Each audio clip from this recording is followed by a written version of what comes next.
Have you ever wondered if you're doing things that quietly push people away, but no one dares to tell you? As we grow older, we begin to settle into certain habits. Some are comforting, even wise, but others, well, others can turn into blind spots. You might think you're simply being yourself, but the truth is, the people around you notice. And while they may not say anything, those habits can quietly impact how you're perceived by family, friends, and even strangers. In this video, we're going to uncover 12 ugly things you might be doing in old age that everyone notices, but no one tells you. And I don't mean ugly in the physical sense. I'm talking about the kinds of behaviors that slowly wear down your dignity, isolate you from others, and chip away at the grace and respect you've earned over a lifetime. Each of these signs will challenge you to reflect, not to judge yourself harshly, but to gently hold a mirror up and say, is this still serving me, or is it pushing people away? And here's the good news. Most of these habits are completely fixable. The first step is simply becoming aware. By the end of this video, you'll not only know what to look out for, but also how to carry yourself with more confidence, clarity, and grace in your later years. So stay with me until the end, because you may realize that a few small changes could make a big difference in how others experience you, and more importantly, how you experience yourself. Let's begin. Number 1. Neglecting personal hygiene. One of the first things people silently pick up on, but rarely mention, is when someone stops taking care of their hygiene. And I'm not talking about major neglect either. It's the little things, wearing clothes that look like they've been worn 3 days in a row, hair that hasn't been brushed, fingernails that go just a little too long, a faint odor that lingers a bit too long after you leave the room. These may seem small, but they speak volumes. See, hygiene isn't just about cleanliness, it's about how we carry ourselves. In our younger years, we usually maintain these habits without even thinking, but as we get older, energy wanes, routines change, and some people start to feel like, what's the point? That shift is subtle, but the people around you notice. They may not tell you outright because they don't want to embarrass you, especially younger family members. They don't know how to bring it up without hurting your feelings, so instead, they simply adjust. They sit a little farther away. They shorten the visit. They stop initiating hugs. But what they're really reacting to isn't you. It's the message your self-care is sending. It tells them you've given up a little, that maybe you don't value yourself as much as you once did.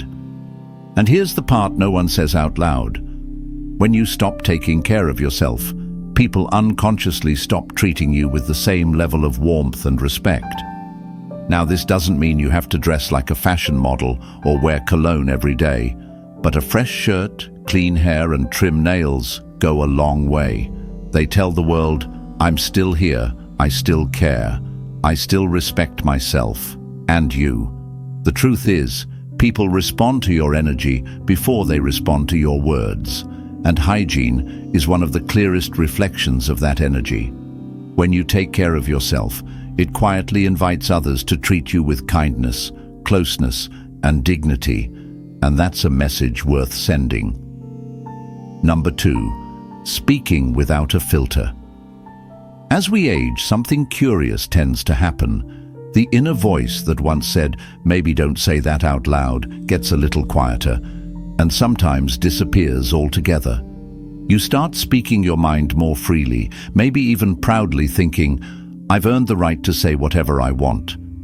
And while that may feel liberating, the people around you often feel something very different: discomfort.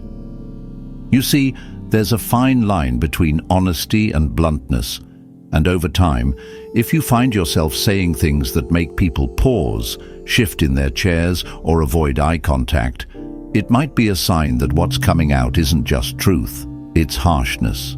Maybe you've caught yourself making remarks about someone's weight, appearance, relationship, or even how they're raising their kids. Maybe you've brushed it off with a chuckle and said, "I'm just being honest," or "Back in my day we weren't so sensitive." But here's the reality. Honesty without compassion just sounds like criticism, and the people on the receiving end, they rarely tell you. They just start pulling back. You'll notice they stop inviting you to certain gatherings, or they don't stay on the phone as long. They love you, but they're trying to protect themselves from the sting of those small, careless remarks. Now, this doesn't mean you need to censor every word or walk on eggshells, but it does mean pausing before you speak and asking, is this helpful? Is this kind? Because sometimes what feels like speaking your truth is actually just releasing frustration, and it lands harder than you realize. A good rule of thumb: if you wouldn't want someone saying it to your grandchild, maybe don't say it to someone else's. The beauty of growing older is the wisdom you carry, and when that wisdom is wrapped in kindness, people lean in. They listen. They respect you deeply. But when it comes coated in sarcasm or judgment, they start tuning out. Even if your intentions are good, your words still have power, maybe now more than ever. Use them to build connection, not create distance. If you're still watching this video and finding these insights valuable, please comment number 2 below to let me know you're here. And if you haven't subscribed yet, I recommend you subscribe and turn on the bell so you don't miss any videos. Your support helps us continue creating good content to inform and inspire you. Number 3, wearing clothes that don't fit anymore. There's a certain comfort in routines, eating the same breakfast, walking the same path, wearing the same clothes you've had for years. And there's nothing wrong with consistency. But when it comes to clothing, what once looked classic can, over time, begin to feel careless. You may not notice it yourself, but the way your clothes fit, or don't, says a lot about how connected you are to the present moment. Pants that hang too loose, shirts that cling too tight, outdated styles from 20 years ago, or shoes that have long since lost their shape. These aren't just fashion choices. They quietly send a message that you've stopped paying attention. And while no one will come out and say it, they notice. It's not about following trends or trying to dress like someone half your age. It's about showing the world that you still see yourself as someone worth looking after. When people see an older adult in clothing that fits well, looks cared for, and reflects a sense of self-respect, they feel something instantly: admiration. It tells them, this person still shows up in the world, not out of vanity, but dignity. Think about it. Would you wear the same suit to a job interview that you wore 25 years ago? Probably not. The same principle applies to everyday life. Our bodies change, our coloring shifts, and our energy evolves. Dressing in a way that reflects your current self, not your past, shows emotional presence and self-awareness. Now, I've heard some folks say, when are you? What do I care what people think? I'm comfortable. And that's fair. But being comfortable and being dismissive aren't the same. You can be comfortable and put together. You can be relaxed and respectful of your appearance. Even something as simple as upgrading to a well-fitting pair of jeans or choosing a shirt that brings out your natural tones can change the way people respond to you, not because of the fabric, but because of what it represents, that you're still engaged, still aware, still proud of who you are today. People won't compliment you directly. They may not even mention it at all, but they notice. They smile a little more. They treat you with a touch more reverence, because, like it or not, the way we dress is the first thing the world sees. And even in old age, that first impression still matters. Number 4, interrupting or dominating conversations. We all want to be heard, especially in our later years when we've lived through enough experiences to know a thing or two. But sometimes, in that desire to share what we know or to make sure our point is clear, we forget to leave room for others. It can start subtly. You're in a conversation, and someone brings up a topic you've dealt with before. You jump in, you offer a story, you start explaining what they should do. Before you know it, 10 minutes have passed, and no one else has spoken. What's tricky about this habit is that it doesn't come from a bad place. Most of the time, it's rooted in a genuine desire to help. But here's the problem. When we take up too much conversational space, we unintentionally silence the very people we care about. And they won't tell you that you're doing it.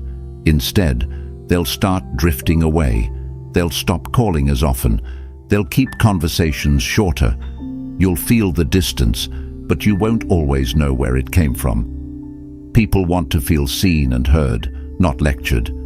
And when every conversation starts to feel like a one-way street, it quietly wears down the relationship, especially with younger adults or grandchildren who already may feel a little unsure of how to connect with someone from another generation. It's not about saying less, it's about listening more, letting there be pauses, asking more questions than you answer, and resisting the urge to jump in with advice unless it's asked for. One of the most powerful things an older person can do in a conversation is to hold back just enough to let others fully express themselves. Not because you don't have something wise to say, but because they need to know that what they say matters, too. And here's the irony. The less you dominate the conversation, the more people seek your input. The more you listen, the more they trust you. You become someone they want to talk to, not someone they feel they have to brace for. So next time you're in a group, or even just chatting one-on-one, pay attention. Are you truly listening, or are you just waiting for your turn to speak? That small shift in awareness can change everything, because when people feel heard, they open up. They draw closer, and they start looking forward to the next conversation instead of dreading it. Number 5. Complaining about kids these days. It starts as a simple observation. You see a teenager glued to their phone and think, back in my day, we actually talked to each other. You hear someone in their 30s making a decision you disagree with and think, they have no idea how the real world works. And before you know it, these thoughts start slipping out in conversations, with friends, with family, even with strangers. You may not realize it, but when you constantly criticize younger generations, it sends a powerful and often damaging message.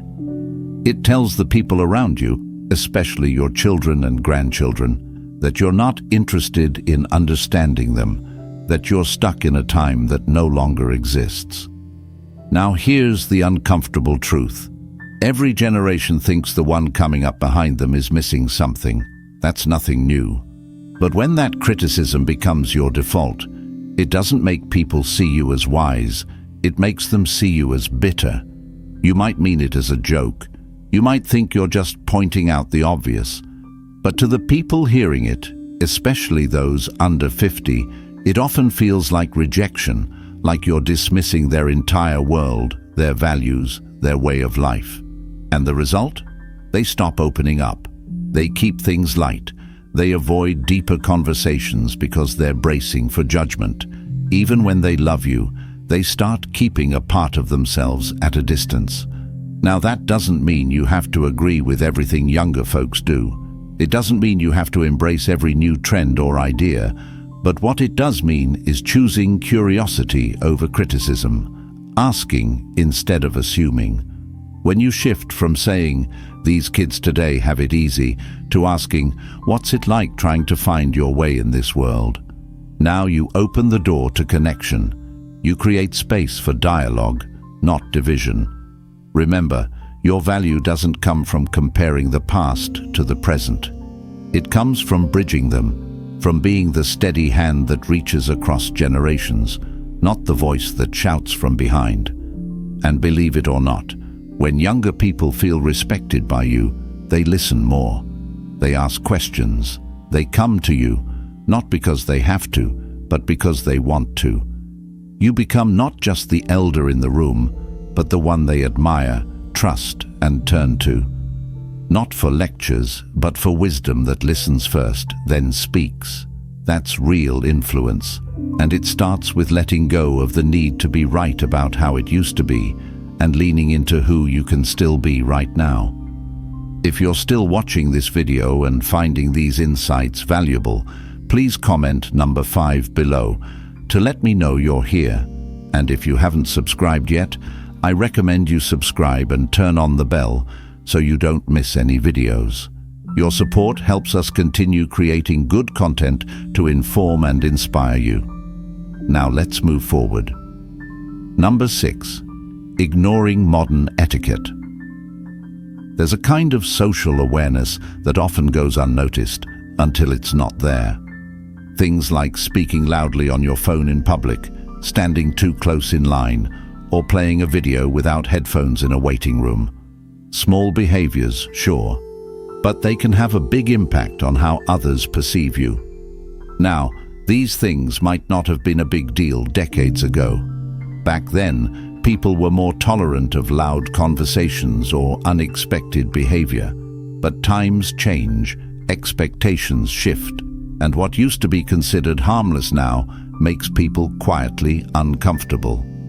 And here's the tricky part. You may not even realize you're doing it. No one pulls you aside and says, "Hey, could you turn that down?" Or, "Do you mind stepping back a little?" Instead, they'll give you a look, or avoid eye contact, or move to another seat.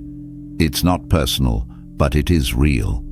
And whether it's on the subway, in a coffee shop, or even just walking through a store, these little breaches of what people now consider common courtesy send a message. They say, "I'm not aware of how I affect others." And the truth is, people don't always give older adults the benefit of the doubt. They often assume you should know better. So when they see these behaviors, they don't chalk it up to misunderstanding, they chalk it up to disregard. That's not the legacy you want to leave, and fortunately, it's one of the easiest things to fix. Start noticing how people around you behave in public spaces, how they manage their volume, how they navigate personal space, how they engage with technology when others are around. Modern etiquette isn't about being uptight. It's about being considerate.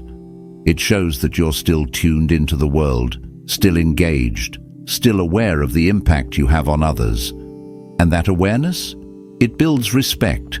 It tells people, I may be older, but I'm still someone who pays attention, someone who adapts, someone who cares about how others feel. That doesn't just improve how strangers respond to you, it changes how your own family sees you too. Grandkids notice, neighbors notice, and their quiet admiration grows. Because in a world that's always rushing, someone who moves with awareness, who carries themselves with subtle dignity, stands out more than ever. Number 7. Oversharing medical problems. We've all heard the joke. Get a few older folks together, and the conversation turns into a contest of who's got the worst knee, the highest blood pressure, or the most medications lined up on the bathroom shelf. And while it may seem like harmless talk, or even a way to relate, constantly bringing up your health issues can slowly wear down the energy of those around you. Here's the thing. Everyone knows that getting older comes with its fair share of physical challenges. You don't have to pretend everything's perfect. But when your conversations always circle back to what hurts, what the doctor said, or what's next on the surgery list, people start to feel like they're in a waiting room, not a relationship. Especially for younger family members, these topics can feel overwhelming. They may not know how to respond, or they may feel helpless hearing about things they can't fix. So instead of leaning in, they back away, not out of disrespect, but out of quiet exhaustion. You deserve empathy. You deserve to be heard. But when that becomes the centerpiece of how you relate to others, it changes the dynamic. It shifts from connection to caretaking, from conversation to complaint. Think about the people you enjoy being around. Chances are, they're not the ones who list every ache and pill they take. They're the ones who focus on what's still good. The ones who might mention a challenge, but don't let it define the moment. Now, does that mean you should hide your struggles? Not at all. But choose your audience, choose your timing, and more importantly, choose balance. Share how you're doing, yes, but also ask others how they're doing. Talk about the book you're reading, the neighbor's garden, the bird you saw out your window, because your life is still full of stories that aren't just medical charts, and people want to connect with you, not just your symptoms. You might be surprised how much lighter your relationships feel when you stop letting your health lead every conversation. When you focus on what you can do, what you enjoy doing, and what still sparks a smile, you don't just feel better, you help others feel better too. And in a world that already feels heavy, being someone who lifts the room even a little is a beautiful kind of medicine all its own. Number 8. Being stubborn about outdated beliefs. One of the hardest things to notice in ourselves, especially as we age, is when our beliefs start turning into walls instead of windows. We hold on to ideas that once served us well, principles that shaped how we raised our families, ran our businesses, and made sense of the world. But over time, if we're not careful, those beliefs can harden into absolutes that no longer reflect the world we're living in now. You might find yourself saying things like, "That's just how it is," or "People are too sensitive these days," or "I don't care what the science says, I know what's right." And while you may feel confident in your views, what others often hear is something very different: resistance. The truth is, the world has changed, and it's still changing. Technology, culture, gender roles, mental health awareness, the way we communicate, it's all evolving fast. And when we dig our heels in and refuse to even consider another perspective, it doesn't come across as wisdom. It comes across as unwillingness. Younger generations notice this. And again, they usually won't confront you directly. But inside, they quietly label you as someone they can't talk to about certain things, someone who won't understand, someone who doesn't want to. And that's a real loss. Because whether it's your grandchild questioning traditional careers or your neighbor living a lifestyle you don't fully understand, there's so much connection possible when curiosity replaces judgment. Now, staying open doesn't mean you abandon your values. It means you're willing to update your understanding without compromising who you are. It means making room at the table for new ideas, even if you don't agree with all of them. And here's something else. Stubbornness often hides fear. Fear of losing relevance. Fear of being left behind. Fear that if we let go of old beliefs, we lose a piece of ourselves. But the truth is, your relevance doesn't come from how firmly you hold on to the past. It comes from how courageously you meet the present. When you're able to say, "I never thought of it that way," or "Tell me more about what that means to you," you open doors, and people walk through them. They feel safe. And the beautiful part is, sometimes you do change your mind. Sometimes the younger person you're listening to turns out to be right in ways you hadn't imagined. And that humility, that willingness, that's what makes people truly admire you. Not because you had all the answers, but because you stayed a student of life, even in old age. That's rare, and it's powerful. If you're still watching this video and finding these insights valuable, please comment number 8 below to let me know you're here.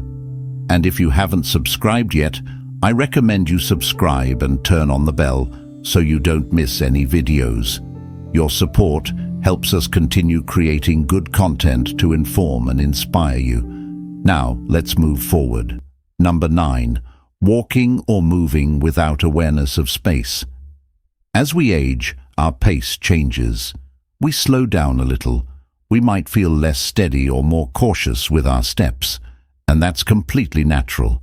But what often happens without us realizing it is that we become less aware of how our movements affect the people around us. You've probably seen it. Someone standing in the middle of a grocery aisle, cart sideways, completely blocking the way while scanning a label.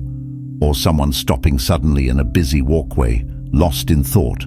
Or walking with a friend and slowly drifting into the path of oncoming foot traffic.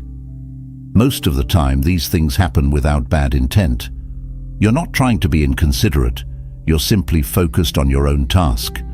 But to the people around you, especially those in a hurry or navigating tight spaces, it feels like friction, like you're creating small obstacles that make their day a little harder. And here's the key part. People rarely say anything. They just sigh, walk around you, maybe give a quick glance and carry on. But over time, these small moments add up in how others perceive you.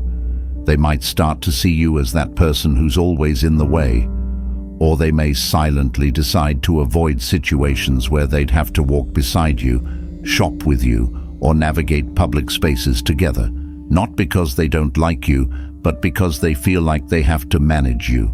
Now, I want to be clear. Slowing down is not the problem. The issue is awareness. You can move slowly and still be respectful of space. You can pause to read something and still keep to one side. You can walk carefully while being mindful of the flow around you. This is especially important in places like airports, busy sidewalks, malls, or even church hallways. These are shared spaces, and being considerate in them sends a strong message that you're still paying attention, that you still care about how you impact others. In fact, this kind of awareness is a subtle form of grace. It tells people you're not just focused inward, you're present, thoughtful, and kind. And the truth is, most people aren't expecting perfection. They're just hoping for a little effort, a little awareness, a little consideration. When you show that, you stand out, not as a slower person, but as a considerate one. Someone who still moves through the world with dignity and a quiet sense of responsibility. And that kind of presence, it's more powerful than you might realize. Number 10. Making jokes that don't age well. A good sense of humor is one of the best things you can carry into old age. It keeps you light, keeps others comfortable, and helps ease tension in even the hardest moments. But not all humor ages gracefully, and some jokes, especially the ones that once got a laugh decades ago, can quietly push people away today. You might be joking the way you always have. A little sarcasm here, a teasing remark there. Maybe a comment that plays off old stereotypes or pokes fun at someone's background, appearance, or choices. You might even laugh as you say it and follow up with, "I'm just messing with you," or "Come on, lighten up." But here's what's changed: the world around you. And while humor used to rely on poking fun at differences, today people are far more sensitive to how words land, especially when they come from someone older. Younger folks especially are navigating a culture that emphasizes inclusion, empathy, and respect for diverse experiences. In fact, nothing builds connection faster than being able to laugh at yourself. It shows humility, it shows perspective, it shows that you're not trying to prove anything, you're just here to enjoy the moment with others. And when people see that, they relax, they engage, they start seeing you not just as the older person in the room, but as someone who still gets it. A kind sense of humor will take you far, but a humor that's thoughtful, self-aware, and a little updated for today, that'll keep the door to connection wide open at any age. Number 11. Acting helpless when you're not getting older brings real challenges. No one's denying that. There are things that used to come easy that now take more time, more care, sometimes more help. But there's a difference between needing help and defaulting to it when you don't have to, and over time, that difference becomes something people notice more than they'll ever admit. Maybe you've gotten used to saying, "Can you just do it for me?" Or, "I don't know how any of this works. I'll mess it up anyway." At first, those requests feel innocent, but when they become habits, especially for things you're still capable of doing, they can quietly start to wear on the people around you. Family members might start feeling like caretakers even when you're perfectly able. Friends may notice that they're always the ones lifting, reaching, fixing, organizing. And though they might smile and say, "No problem," inside they begin to feel something else: resentment. What's even more complex is that sometimes this behavior is subconscious. It's not laziness, it's fear. Fear of doing it wrong, fear of looking silly, fear of not keeping up. So you let someone else step in, and with each little surrender, your independence slips just a bit more. But here's the truth: people admire effort more than perfection. They'd rather see you try and struggle a little than give up altogether. Your children, your grandchildren, even your neighbors, they feel proud when you show you're still in the game, that you still want to learn, move, participate. And when you ask for help only when you truly need it, they trust you more. They don't feel like they're being manipulated or taken for granted. They feel honored to step in because they know it comes from a place of honesty, not habit. Maintaining your sense of agency isn't about pretending you're 30 again. It's about showing up with what you can do, asking clearly for what you can't, and respecting the line between the two. You'd be amazed how empowered you feel when you start reclaiming the little things, carrying your own bag, figuring out the new remote, following a recipe without asking someone to hover. These small wins build confidence. They remind you, and everyone around you, that age may change what you're capable of, but it doesn't take away your strength, your will, or your dignity. Because the people who truly age well aren't the ones who never ask for help. They're the ones who know when to ask and when to stand tall and say, "I've got this." Number 12, pretending you're always right. We all like to feel we've earned our place at the table, especially after decades of life experience, hard choices, and lessons learned. The long,